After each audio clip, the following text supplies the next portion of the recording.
Esperar um pouquinho o pessoal entrar aí.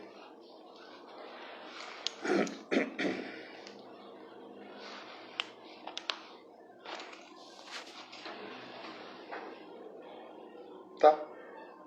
Tô esperando entrar mais alguém.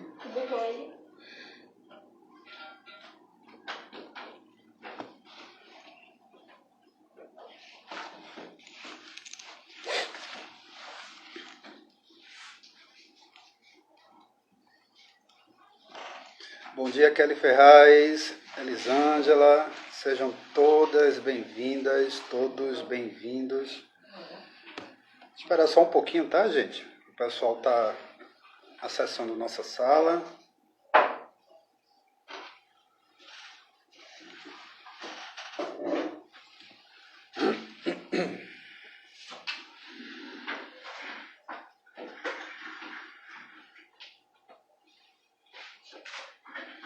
O companheiro Natan já está presente. Dantas Karina, seja bem-vinda.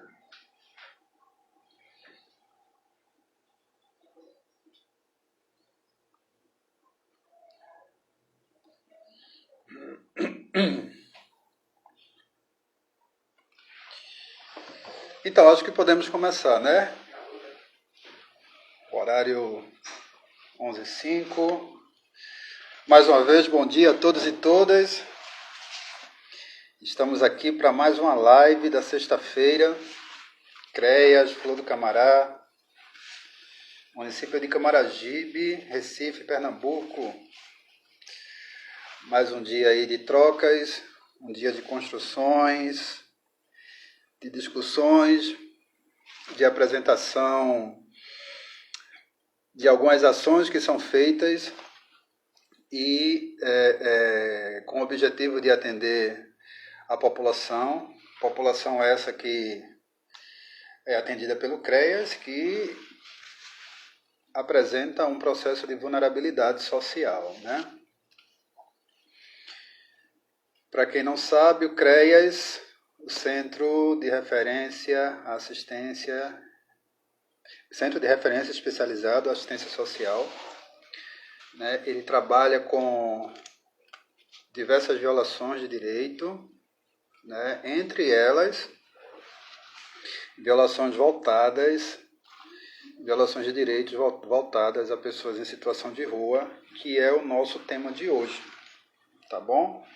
Então, a gente vai estar falando hoje sobre abordagem social, diretrizes de atendimento a crianças e adolescentes em situação de rua, tá bom? Meu nome é Marcos Silva, eu sou educador social, técnico em abordagem social e também estagiário de psicologia. Estou no 7º período e faço parte da equipe multiprofissional aqui do CREAS, tá bom? E hoje, né, como eu falei, esse processo de trabalhar crianças e adolescentes em situação de violência, situação de vulnerabilidade, tema esse que vai ser abordado durante todo o mês, né, tendo em vista que o 18 de maio ele é voltado para esse tema, voltado para esse público, onde estará sendo discutido a nível nacional por diversos grupos, diversas instituições, seja elas privadas, governamentais ou de caráter civil, né? Vão estar discutindo esse tema, né, que é um tema rico para a nossa sociedade, onde precisamos entender o processo dessas crianças e adolescentes que vivenciam a situação de ser de rua ou de estar na rua, tá bom? Então, para que a gente possa dar início à nossa live, eu vou convidar João Natan, tá? Que é um dos técnicos em abordagem social aqui do CREAS, que está comigo nessa equipe de abordagem social, onde a gente vem realizando esse trabalho aqui no município de Camaragibe. Para convidar Natan aqui.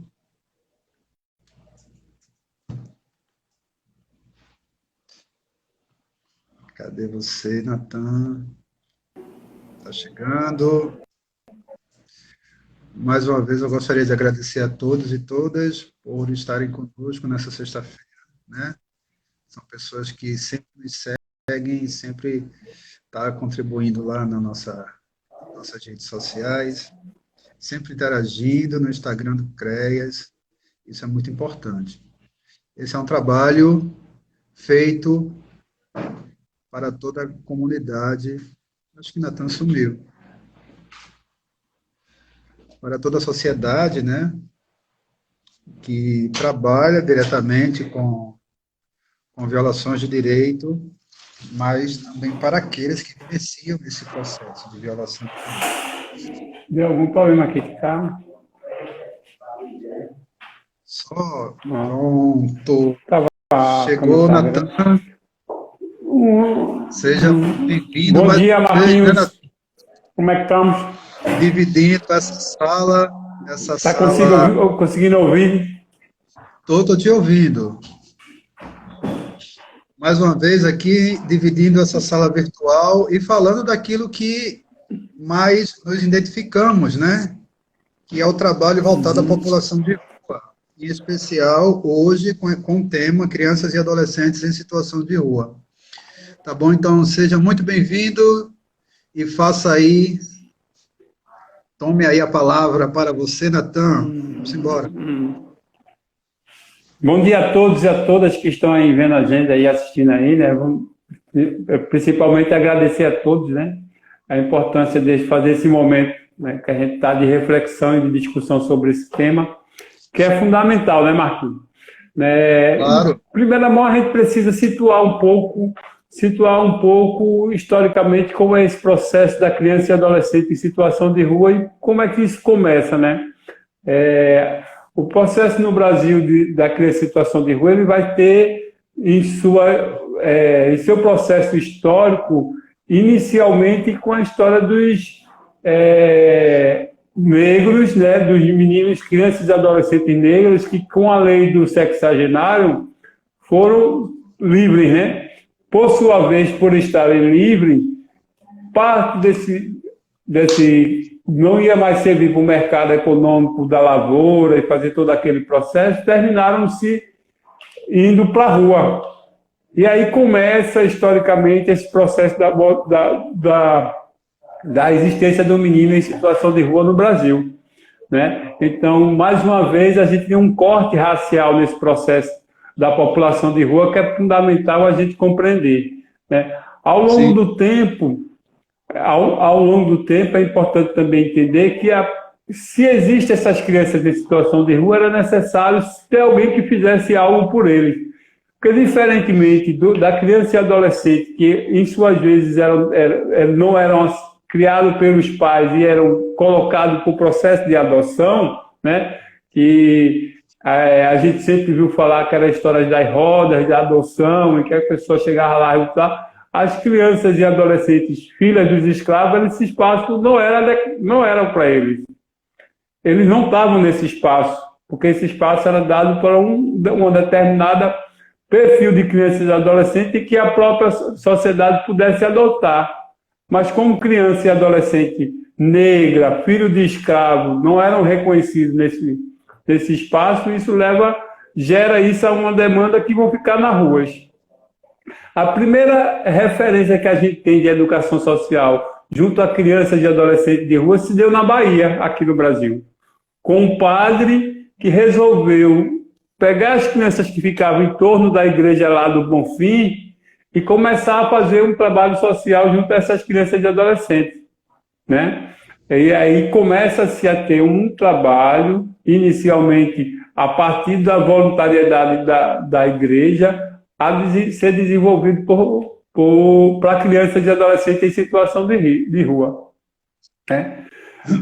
Ao longo do tempo, né? A gente já viu aqui, já discutiu em outro momento a história dos marcos históricos e legais, começa a ser discutido sobre a importância, né, de um trabalho voltado à criança e adolescente, que aí entra, né, o Estatuto da Criança e Adolescente. Quando chega no Estatuto da Criança e Adolescente, nós vamos encontrar e definir melhor que criança e adolescente são sujeitos em desenvolvimento, mas são sujeitos de direito, né?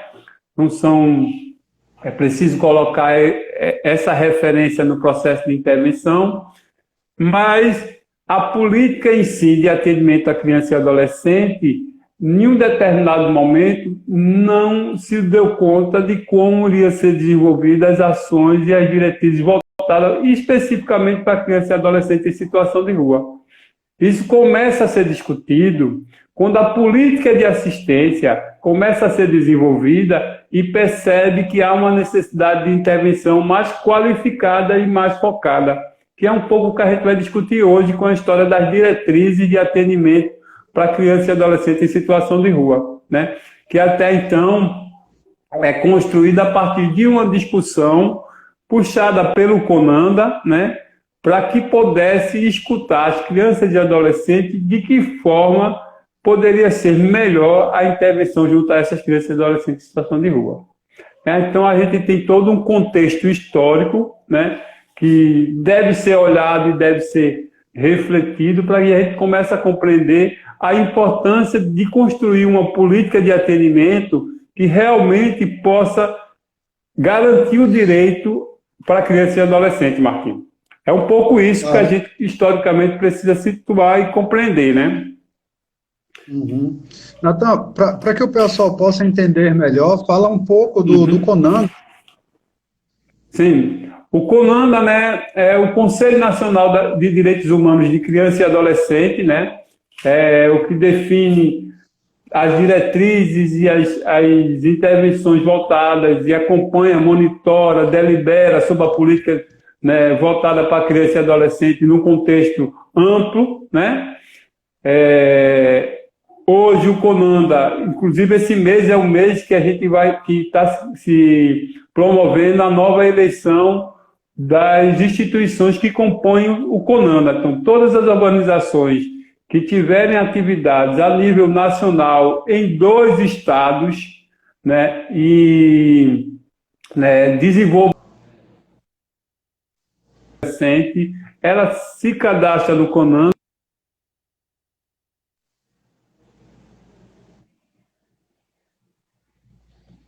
A internet está travando. Gente, só um pouco de paciência, tá?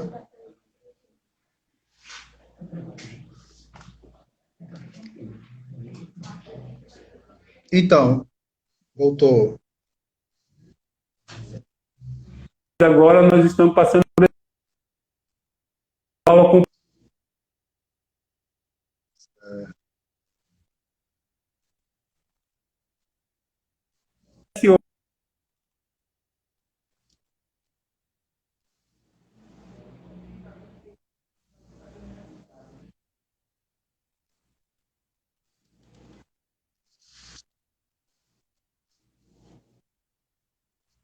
Ok, Natan. Então, só para nosso público entender um pouco, né, a população, sobre um pouco desse perfil e formato da população em situação de rua.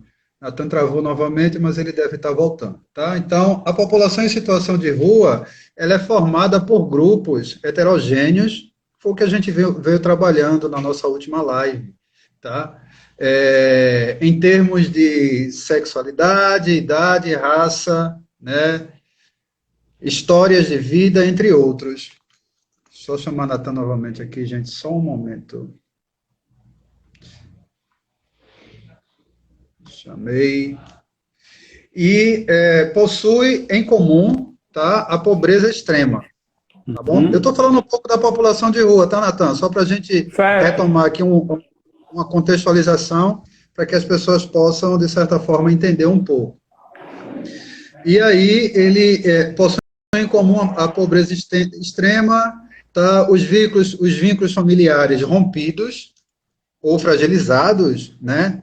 E aí, e que também, em sua maioria, eles estão no processo de vulnerabilidade social, sendo progressivamente ampliada antes de chegar e fixar a vida do espaço de rua, tá? Então, eles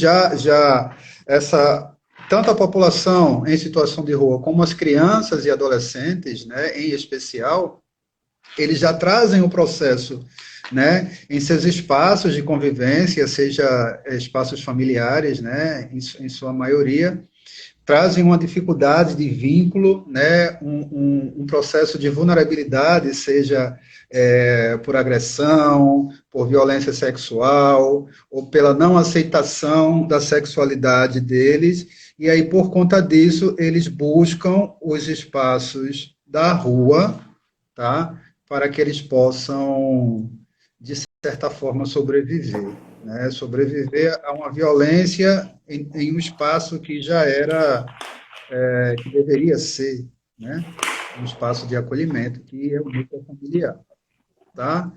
A vida dos indivíduos em situação de rua se caracteriza pela inexistência de moradia convencional, tá bom? Seja ela regular.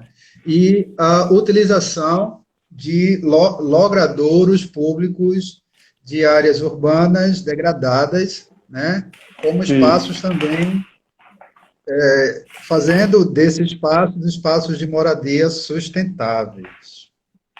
Uhum. E é importante entender que esse processo da população em situação de rua ou população de rua é uma vida marcada por uma dinâmica rotina de trabalho informal, né, ou desemprego, tá? Isso. Relacionado pela fragilidade social, né, onde o tecido de apoio e cuidado são desgastados também pelo preconceito e a discriminação. Tá? E são pessoas que apresentam, muitas vezes, um perfil violento, né, pela sua formatação, seja a partir do momento que sai do espaço violento, e aí vem para um ambiente onde ela tem que sobreviver. Né? Ser violento não quer dizer que é um perfil nato da população de rua, mas também da forma que eles conseguem se formatar, e aí a sociedade termina os vendo, né, dessa forma. Tá? Isso. E aí podemos pensar que a legislação brasileira ela reconhece e preconiza a família enquanto estrutura essencial à humanização, como também à socialização e ao desenvolvimento saudável de uma criança e adolescente. A história social brasileira revela que ainda existe inúmeras dificuldades que contribuem para o crescimento de uma criança e de um adolescente em situação de rua. Tá? Por mais que a legislação ela traga esse espaço familiar como um espaço saudável e adequado para o desenvolvimento dessa criança ou desse adolescente, termina esse espaço sendo um espaço nocivo, né, adoecedor, e aí, por conta disso, né, esses indivíduos, crianças e adolescentes, terminam buscando, né, em um espaço ainda mais vulnerável, né, que é o espaço de rua, o acolhimento que não tem em suas casas. Tá? O Marquinho. Em seu núcleo familiar. E aí, o Conselho Nacional dos Direitos da Criança e do Adolescente, reconhecendo a necessidade de preencher as lacunas no atendimento público, criou em 2015, e aí Natan pode estar trazendo isso para a gente, esse trabalho destinado ao fortalecimento da rede socioassistencial e as políticas públicas, né, de promoção aos direitos de crianças e adolescentes em situação de rua. Foi esse grupo que criou essas diretrizes que a gente vai estar pontuando para vocês agora na sequência. Tá bom, Natan? Ô Marquinho, é importante que a gente entenda que esse documento ele foi construído de forma participativa. Ou seja, o Conselho o Conselho Nacional da Criança e Adolescente, ele fez várias escutas em 10 capitais, onde envolveu.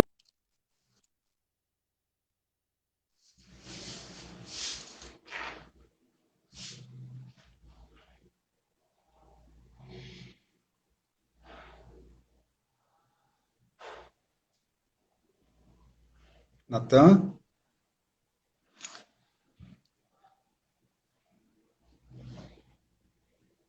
Gente, só um momento, tá?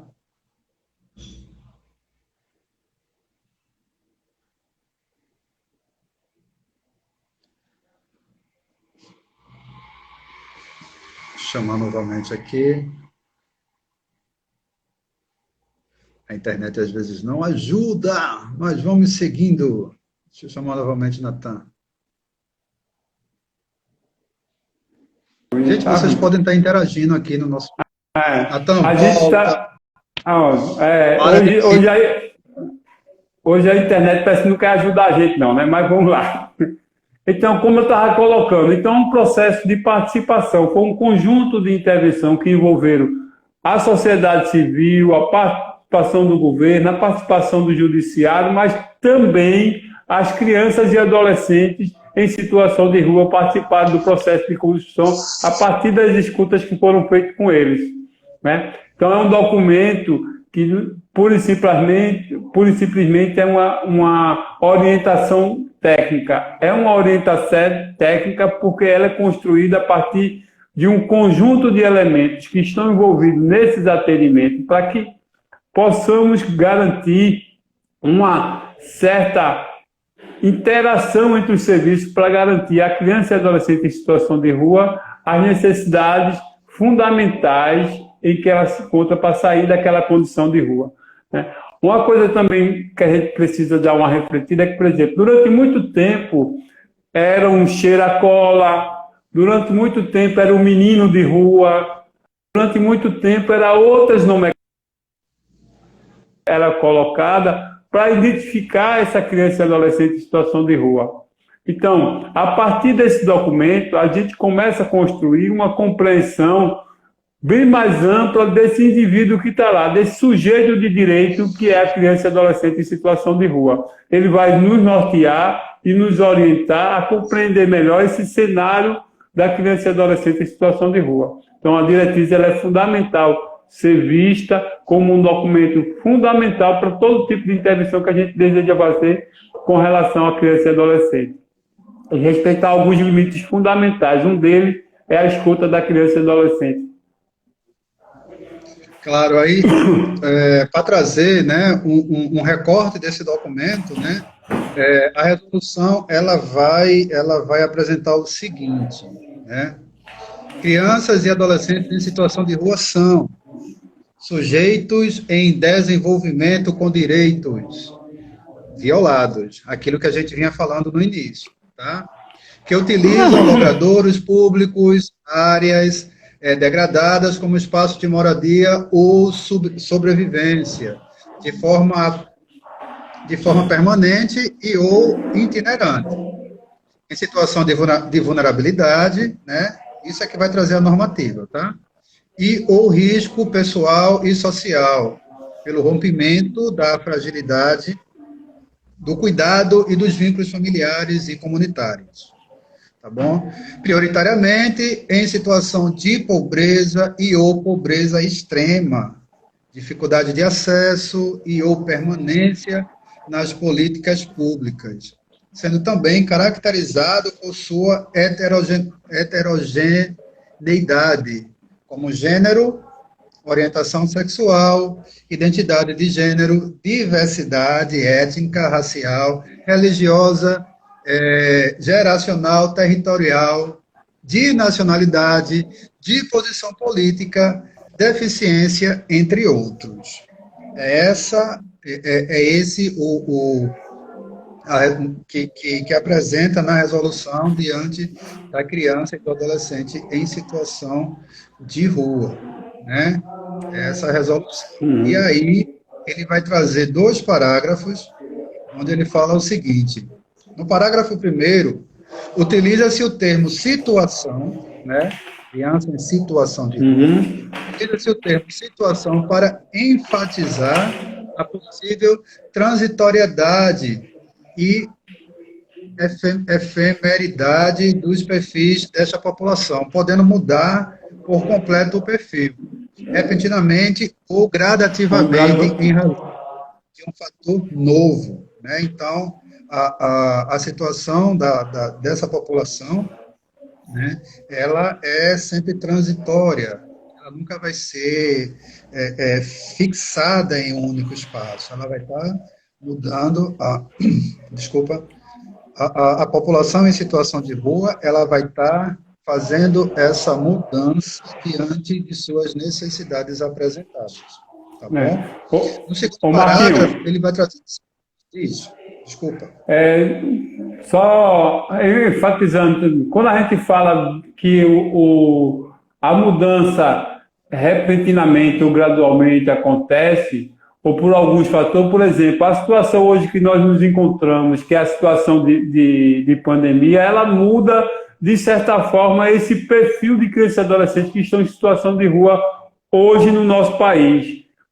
Se nós formos voltar à rua hoje, a gente vai identificar que há outros elementos, né, que ligado a esses que a gente vai citar aqui, né, mudaram, de certa forma, o perfil de crianças em situação de rua hoje, por conta dessa situação. Talvez alguns desses fatores que a gente vai trazer, eles tendem a se agravar, né? Mas há uma outra relação que hoje está construída, porque a sociedade também, como vai estar em constante mudança, os elementos que vão se construir, e a gente está lidando com o ser humano. O ser humano é algo que, ao longo do tempo, ele agrega e se desapega de vários fatores culturais, né, e tudo mais, né? Então, quando a gente fala dessa mudança, é pensando nesse sentido, né, que a gente não vai poder engessar o criança e adolescente em situação de rua nesse determinado perfil que a gente cria ou que a gente construiu, e dizer, só é criança e adolescente em situação de rua se encontrar nessas condições. Se não for, eu não atendo. Entendeu como é o processo? É bem mais dinâmico, bem mais amplo, né? Claro, claro. E aí, como você pontuou esse momento de pandemia, né? Nós entendemos que a pandemia foi um dos agravamentos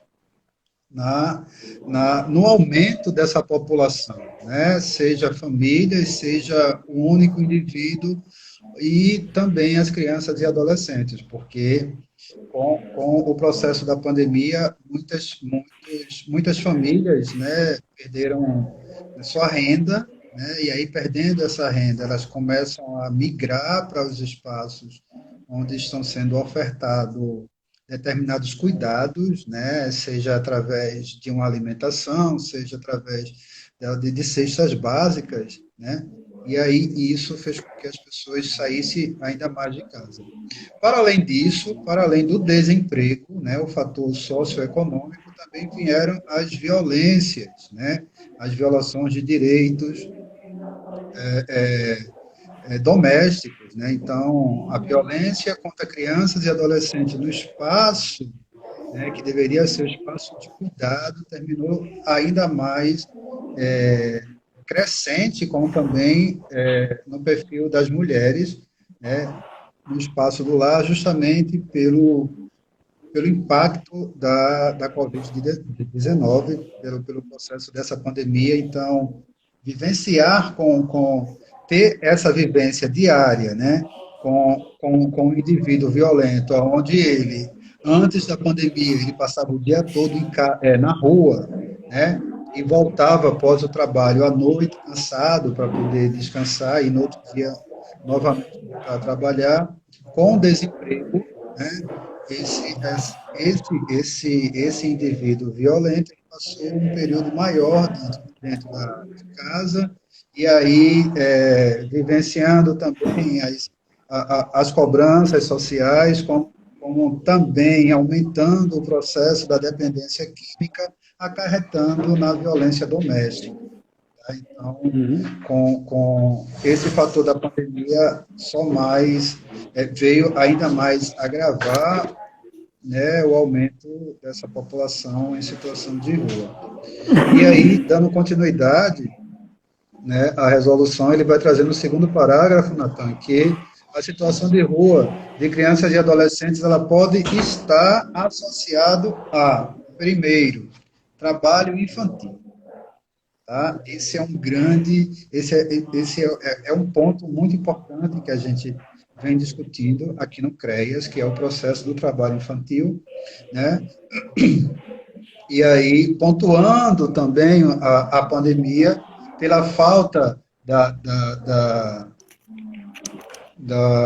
verba, né, dentro desse núcleo familiar, muitas crianças vêm sendo obrigadas a exercer trabalhos, né, na rua, seja de forma vendendo, né, pipoca, água, enfim, ou pegando frete, é, enfim, tem várias situações, seja também na zona rural, né?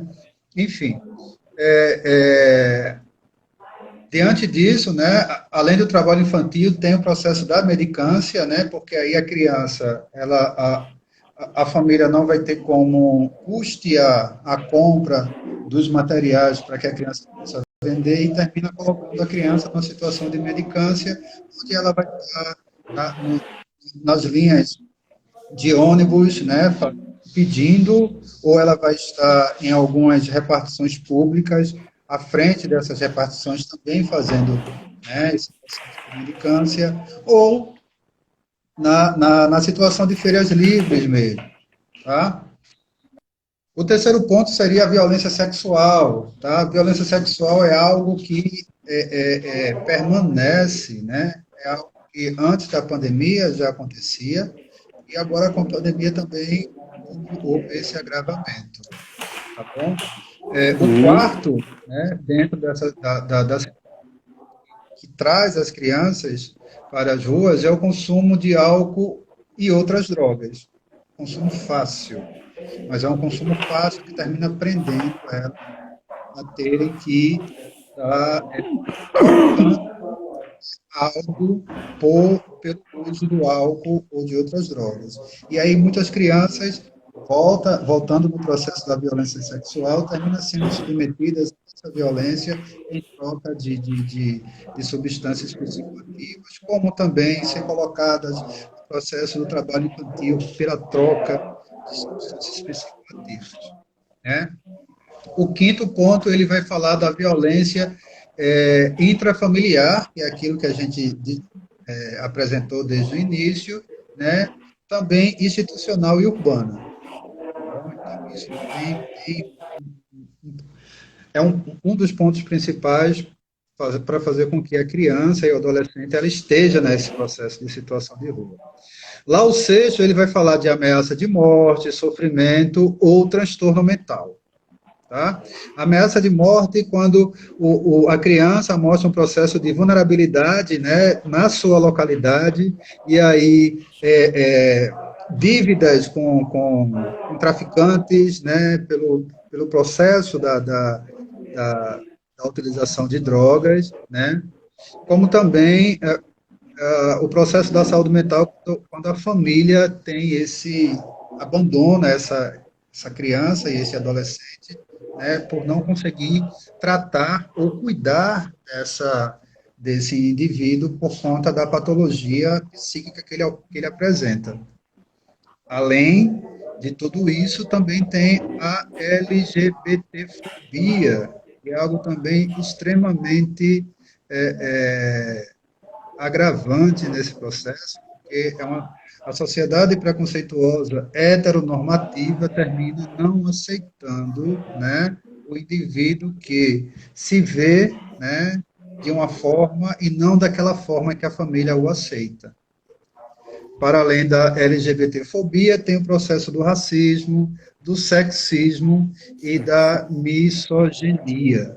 Tá? Então, são fatores sociais que terminam levando a criança e o adolescente a buscar as ruas como um espaço de proteção. No oitavo ponto, ele vai falar do cumprimento de medidas socioeducativas ou medidas de proteção de acolhimento. Tá?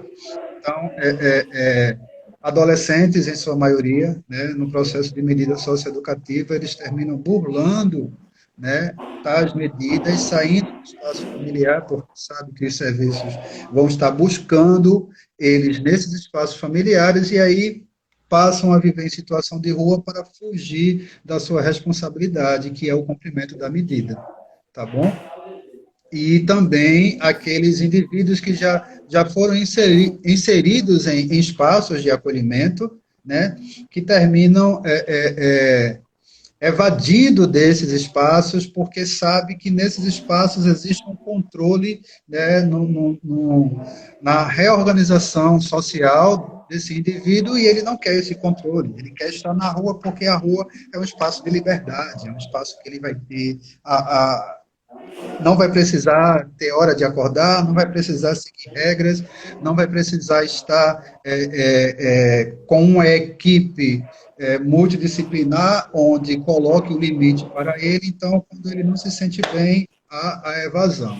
E, por último, encarceramento dos pais, né? Então, existe um núcleo familiar onde o genitor e a genitora está num processo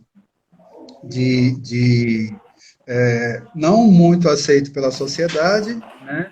E aí termina sendo presos, e aí, por isso, né, a família vai rejeitar as crianças que ficaram, em sua maioria, né, tem essa rejeição, e pelo fato da rejeição, essa criança, esse adolescente vai buscar novamente nas ruas o cuidado e o acolhimento. Tá bom? O terceiro parágrafo, ele vai trazer o seguinte, tá? Dentro dessa resolução. Tudo isso que eu estou trazendo está lá na resolução, tá? Então, o terceiro e último parágrafo, ele vai trazer o seguinte: pode ainda ocorrer a incidência de outras circunstâncias que levem crianças e adolescentes à situação de rua, tá? Acompanhadas ou não de seus familiares, existentes em contextos regionais diversos, como as de população itinerante. Foi aquilo que a gente também apresentou. Tá? E aí ele traz como população itinerante os trecheiros, os imigrantes, as pessoas desabrigadas em razão de desastres ambientais, alojadas em ocupações ou desalojadas de ocupações por estarem no processo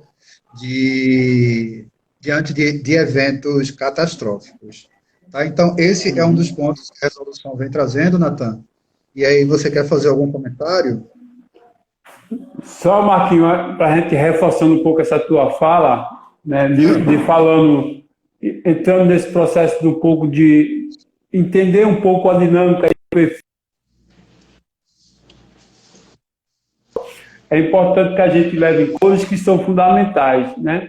Quando a gente fala da criança que está em medicância, a gente não vai ter só a criança que está naquela condição de rua. Ela tem uma relação familiar que a coloca, de certa forma, naquela condição de militância, né? Então, pensar uma intervenção para essa criança e adolescente é pensar em como você faz o atendimento familiar dessa criança e adolescente, amplia esse processo da intervenção, né? Então, isso é fundamental. Quando a gente fala da criança e adolescente que está em situação de rua por questão de violência sexual, é preciso compreender que a rede ela precisa ser ampliada, porque onde há uma violência sexual, há um aliciador, há uma rede que se beneficia desse abuso sexual, que precisa fundamentalmente ser responsabilizada pela violação que essa criança está passando. Nós estamos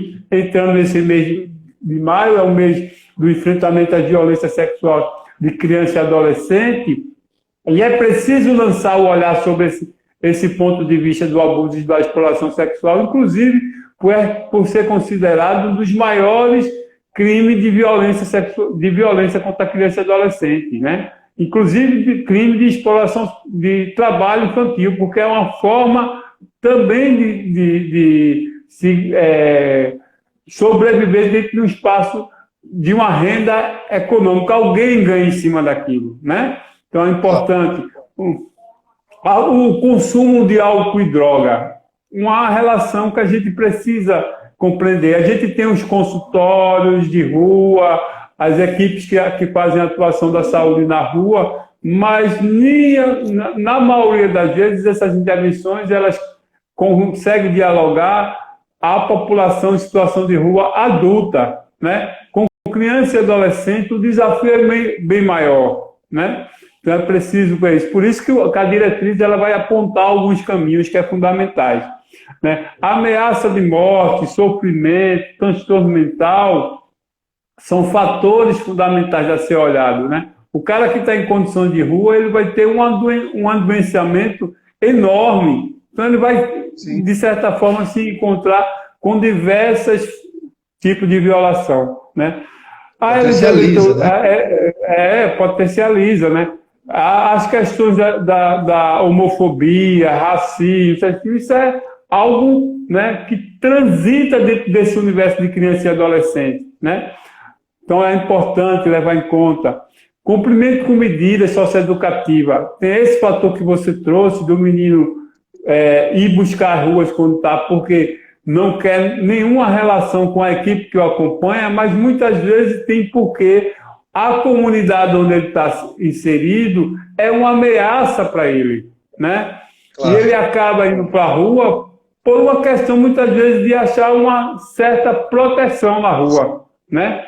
Isso. Então, é um diálogo permanente com relação aqui aos cumprimentos de medidas. A equipe de abordagem social, que nem eu e você faz, né? Às vezes precisa lançar um olhar para essa criança e adolescente, porque muitas vezes eles estão sob cumprimento de medidas socioeducativas, coisa e a gente não tem essa informação, né? Então esse é um diálogo permanente que é preciso se ter. Os pais encarcerados, né? O cara está encarcerado, a família perde a relação econômica e aí vai entrar em outros fatores que decorrem disso tudo que está aqui. Então é um universo amplo, né? Dá para a gente fechar em um processo só, né? Recentemente, com a história há 4, 5 anos atrás, com a história de tudo que vem acontecendo na Venezuela, migraram para cá os venezuelanos. E eles trazem em si um contexto familiar em que a relação com a criança e adolescente na exploração da mendigância é comum, né? Onde a gente abordar os venezuelanos, a gente vai ter sempre 1, 2, 3, 4, 5 crianças e adolescentes nessa situação, né? De exploração de mendigância. Ou se brincar com outras violações que estão citadas aqui também, né? Então é um outro olhar que a gente precisa. Então o caderno ele vai ampliando o nosso olhar para essa intervenção, né? Que não é só aquela história de que antigamente aquele era um cheira-cola e eu corro do cheira-cola, né? E muitas vezes a gente corre para não ter que fazer um processo de atendimento. O cara está lá, ele está numa condição que ele precisa ser ajudado. É um pouco esse bate-papo aqui. Claro. E aí, Natan, diante da tua explanação, nós entendemos que o processo de se cuidar da criança e do adolescente em situação de rua vai para além desse indivíduo, né? A gente tem que buscar entender o que está por trás disso, né? Qual é o sofrimento familiar? Quais são as necessidades dessa família? O porquê essa criança está na rua, né? Qual o papel principal dentro da importância do cuidado que a família tem para com esses indivíduos, seja, né, a criança e o adolescente que a gente está buscando.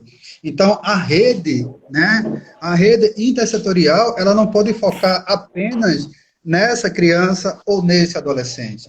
Ela tem que acolher esses indivíduos e saber qual é o contexto, né, de cada um deles e quais são as necessidades que o núcleo, né, desses indivíduos vem apresentando. para que a partir daí possa se trabalhar o fortalecimento de vínculo, como também o fortalecimento do cuidado, não só da criança, mas do seu núcleo familiar. Tá? Então, são questões que a criança não está na rua porque quer, que o adolescente não está na rua porque quer, como também o núcleo familiar não coloca essa criança e o adolescente em situação de rua porque quer. Existe uma necessidade sociopolítica onde essa rede intersetorial e a sociedade precisa entender para que não seja pontuado apenas a necessidade do indivíduo em sua singularidade. Ô Marquinho, pode falar, é importante que a gente compreenda que o espaço da rua é um espaço de convivência. E né? também. É compreender isso, é um espaço de convivência. Agora, precisa ser um espaço de convivência saudável, né? Um espaço de convivência que promove violência não é um espaço saudável, né? Porque senão a gente vai cair numa premissa que se acontece muito de levar a política de atendimento para criança e adolescente a um campo da higienização. E ir para o campo da higienização não é garantir política de atendimento, não é garantir direito. Né? Recentemente eu faço parte do Movimento Nacional de Meninos e Meninas de Rua, a gente tem travado um diálogo bastante, porque há algumas denúncias, por exemplo, da retirada dos filhos das adolescentes e crianças e adolescentes que estão em situação de rua de forma arbitrária. Primeiro, você não garantiu um direito para que essa mãe pudesse cuidar do filho. Depois, você tira esse filho dessa mãe sem construir nenhum processo de coisa. E essa não é a relação desse tipo. Porque muitas vezes a criança e adolescente que está em situação de rua, junto com a mãe adolescente, os vínculos afetivos existem. Então, vínculo afetivo existindo não é motivo para que se tire ela do contexto familiar dela, né? Então, essa é uma lógica. Então, a diretriz ela vai apontar, e ela tem lá as orientações técnicas que é de atendimento para criança e adolescente, ligada a 3 políticas fundamentais. Ela vai discutir a metodologia da educação, a metodologia de atendimento para criança e adolescente na saúde e a metodologia de atendimento para criança e adolescente que pertence à assistência social, né? Então, ela vai ampliando. E, recentemente, a semana passada, a gente teve uma reunião em que o Judiciário provocou a gente a construir um documento de orientação para o Judiciário no que se diz respeito ao atendimento à população de rua no campo geral, mas ela abriu um leque e mandou chamar a gente para discutir como é que o judiciário pode estar facilitando ou dialogando com as crianças e adolescentes em situação de rua, porque é um público que não tem acesso à política judiciária, não. Se ele só tem acesso a determinadas situações, se ele for levado por um conselho ou se ele for levado por um agente público de justiça, né? É a óbvio. Mas se ele chegar em qualquer vara da infância ou em qualquer local de defensoria pública e disser: eu sou situação de rua e quero fazer uma denúncia, quero falar de determinada coisa, eu quero dizer que o serviço que deveria me acompanhar não está acompanhando, ele não chega nem na porta, né? Ele não é escutado. Então, o judiciário, percebendo essa dificuldade, chamou a gente para conversar, a gente está dialogando com ele sobre essa possibilidade e definindo também, né, algumas orientações, e aí a gente precisa deixar claro que a gente não está definindo lei, a gente está definindo orientações. Essas orientações, elas tendem a sensibilizar aos agentes públicos que estão à frente dos serviços de garantia de atendimento. Entendeu? Sim. Então, estamos chegando, né, à nossa finalização da live, tá? Já? Novamente. Gente, já. Falta 5 minutos e aí é o momento onde a gente vai agradecer, mas antes disso, antes de fazer os agradecimentos para as pessoas que estiveram conosco, né, durante essa 1 hora de live, né, Quero novamente agradecer a Natan, que sempre muito rico na sua fala, né? Natan é um militante nesse processo de cuidado da população de rua, né? Atuante durante anos, e aí é sempre muito bom ouvi-lo, né? Eu venho trabalhando com o Natan há quase 2 anos, aqui no CREAS, e é sempre muito bom estar aprendendo com ele esse processo da militância, tá? Então, Natan, mais uma vez, gratidão aí, né, pela sua colaboração, e espero que a gente possa construir ainda mais, né, esse processo de cuidado à população em situação de rua. Ô, Marquinhos. Pode falar. Seja breve, hein? Mas, você da outra vez não deixou ser breve, não, hein? Não, eu só queria... eu vou fazer uma fala e vou fechando minha fala, e aí você conclui, beleza? Ok? Ok, beleza. Então, eu queria falar um pouco dessa intervenção que nos cabe, que é a assistência social, do lugar da onde a gente está, e a importância desse serviço de abordagem social para essa intervenção, né?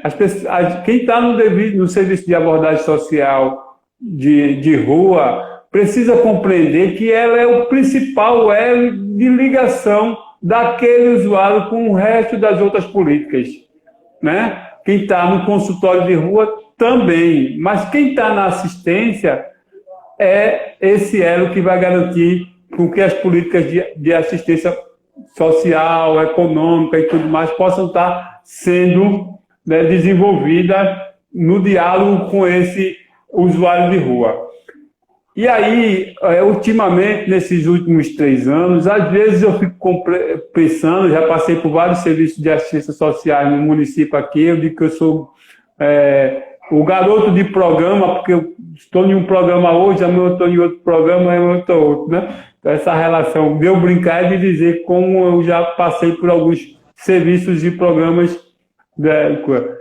E tem me preocupado muito algumas posturas com relação a esse nível de atendimento, né? De não compreender que o papel da abordagem social é de fazer esse elo de ligação, é de sensibilizar, é de orientar, é de construir um olhar para o campo do cuidado, né? Esse é o papel, porque às vezes o educador social, a equipe de abordagem social está sendo utilizado como notificador. É chegar para o usuário e dizer ao usuário, olha, aqui está a sua notificação, se você não sair da rua, se você não buscar a sua alternativa, nós vamos estar acionando o conselho, nós vamos estar fazendo isso, nós vamos estar fazendo aquilo. Então, o papel de sensibilização que eu aprendi quando estava construindo minha história de educador social dentro do movimento nacional de rua e dentro de outras coisas, é que é possível a gente fazer as coisas junto com todo mundo lá, sensibilizando, orientando, que talvez as coisas saiam muito mais qualificadas do que pura e simplesmente estar buscando uma alternativa de intervenção que passa pelo campo da notificação pura e simplesmente, né? E para fechar, agradecer a todos, dizendo assim, né, foi muito legal o papo hoje, tem sido muito importante o papo, né, que a gente está tendo, que a gente vem construindo. O CREAS fez esse trabalho e eu acho que está dando certo e é valoroso, né? E fechar com a frase de um garoto lá, né, do dia do Encontro Nacional de Menino e Menina de Rua para aprovação do Estatuto da Criança e Adolescente, dizia: nada para nós sem nós. Se vai discutir política de assistência para criança e adolescente e política de atendimento, tem que envolver eles, que eles têm que sentir parte desse processo de construção. Certo? Então, uma boa tarde para vocês e Marquinhos, fecha aí o processo. Aplausos para você, Natan. Então, eu quero trazer para vocês que tudo isso que Natan, né, trouxe agora na sua fala final, faz parte do sistema de garantia de direito, né? Então, é justamente isso que a gente vem buscando aqui junto ao CREAS, né? É garantir o direito a esses indivíduos, seja crianças, adolescentes pessoas adultas ou familiares. Então, o nosso papel diário é garantir esses direitos. E como é que a gente pode garantir esses direitos? É fortalecendo esses núcleos familiares, sendo esse elo, né, de ligação entre o usuário e os diversos serviços que o município vem oferecendo, seja saúde, saúde mental, educação, cultura, enfim, serviços que possam estar trabalhando a existência saudável, né, da sua população, seja a população em situação de rua, seja a população de rua, ou seja, a sociedade civil em sua totalidade. Tá ok? Então, gostaríamos de agradecer as pessoas que estiveram conosco. Kelly Ferraz, muito obrigado. Elisângela Mendonça, Dantas Carina, do CREAS de Jeremoabo, nossa, consegui, Jeremoabo, está conosco. Sema Cigará, que é isso aqui? Sema Cigará PE Grande. Sema Cigará PE Grande, eu acho que é isso, viu, gente? Se eu falei errado, me corrijam depois, agora não. Luciana Mello, Carla 14, Lexia Alberice, Albéria, Lívia Albéria, Damião Leite, também esteve conosco. Dá tempo, gente, vamos embora. Leandro Tavares, Serviço de Convivência 6, Eutami, quem mais? Suas, Novo Canaã, Rita Maria, Juliana Ramos, Nogueira Lu, Bruno Plácido, Vera Lúcia, Marcela do CREAS, né? Márcio Mion? Monjolo.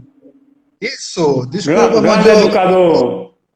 Grande educador, passou aqui pelo Camaragibe também. Aqui a escrita, não é Mojolo, não é Mion, não. CREAS Siriri, para de rir, Anderson. Desculpa, gente. É ao vivo. Milena Muniz, Cândida Mira, Francisca Lima, para de rir.